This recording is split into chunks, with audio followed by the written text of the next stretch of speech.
Olá pessoal, tudo bem? Hoje eu vim falar um pouquinho sobre a sinusite, tá? Tá muito comum, né? Muita criança doente nesse outono, inverno, e algumas vezes a gente acaba se deparando mesmo com algumas crianças com sinusite, tá? Então assim, existem algumas diferenças da sinusite na gente adulto e da sinusite na criança, tá?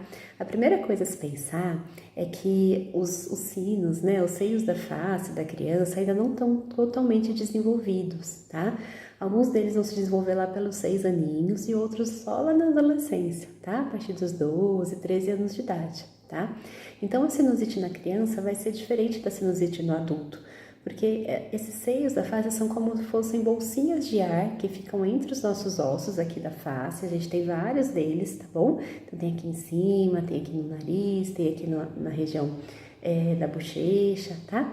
E quando acumula um pouco de secreção dentro desse seio, essa secreção pode ser um meio mesmo para as bactérias crescerem. Isso vai causar uma inflamação e que vai gerar a sinusite, tá? Então a sinusite é uma inflamação com infecção desses seios da face. O que acontece? Como na criança esses seios não são bem desenvolvidos, né? A criança não vai ter os sintomas que a gente tem como clássicos no adulto, aquela dor de cabeça, aquela coisa de abaixar a cabeça e sentir aquela dor aqui em cima, né? Uma secreção muito intensa no nariz. Ela vai se apresentar com algumas coisas diferentes. Ela não vai ter esse quadro típico, clássico da sinusite do adulto, tá? Então, como é que a gente vai pensar num quadro de sinusite na criança? Né? Então, geralmente a gente faz um diagnóstico, a gente chama de presuntivo, a gente acha que pode ser, não dá para ter certeza, tá? A gente pensa no diagnóstico da sinusite quando uma criança fica doente, então fica resfriada, e geralmente a gente espera, né, que o resfriado tenha uma progressão em que nos primeiros 2, 3 dias a criança começa com tosse, nariz escorrendo, pode ter um pouquinho de febre, né? A partir do 4º, 5º dia da doença, essa secreção nasal começa a diminuir, a tosse começa a melhorar e a febre também não tem mais, tá? Lá até 10 dias, algumas crianças até 14 dias podem manter um pouquinho de tosse, tá?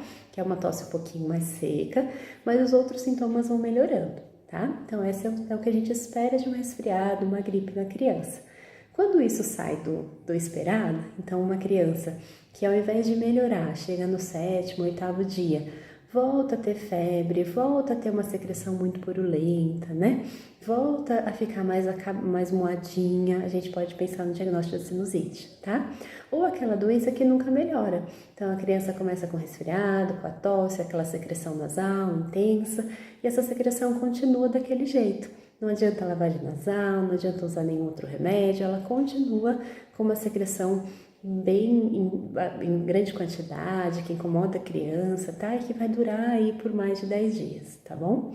Algumas crianças podem já começar com um quadro mais grave, então já começa com uma febrona alta, com muita secreção nasal, com alguma sintomatologia de face. Quando a gente vai ver lá a boquinha da criança, a gente vê a secreção caindo lá atrás, tá?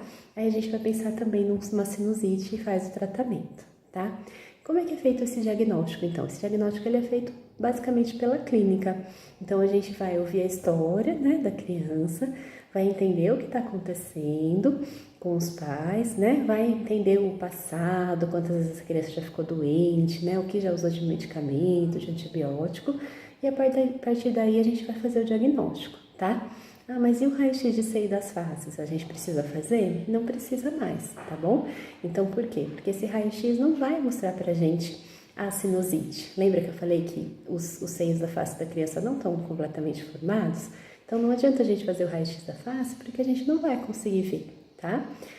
Algumas crianças com quadros mais graves, a gente acaba indicando até uma tomografia, mas a gente está procurando na tomografia complicações, tá? Da sinusite. E essas complicações geralmente têm mais relação com alterações cerebrais, tá? Ou de alguma questão mais periorbitária, e não para o diagnóstico em si da sinusite, tá bom? E como é que é feito o tratamento da sinusite? A gente vai fazer o tratamento com antibiótico, tá? Sempre precisa de antibiótico? Não, nem sempre.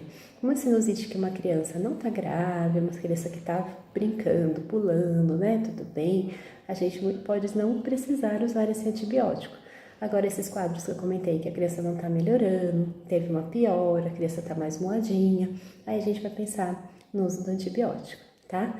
E como é que a gente vai prevenir, então, essa sinusite, né? A prevenção passa pelo que a gente sempre comenta como pediatra, que é a lavagem nasal. Porque se a sinusite é causada por esse acúmulo de secreção que infecciona, vamos pensar assim, né? Uma bactéria consegue entrar lá dentro e se alojar e produzir essa infecção, a gente precisa tirar essa secreção lá de dentro. E para tirar essa secreção, só com a lavagem nasal. E aquela lavagem nasal com alto fluxo ou com seringa. Não adianta fazer só o sprayzinho, precisa mesmo fazer, tirar mesmo toda essa secreção das crianças que estão doentes, tá bom?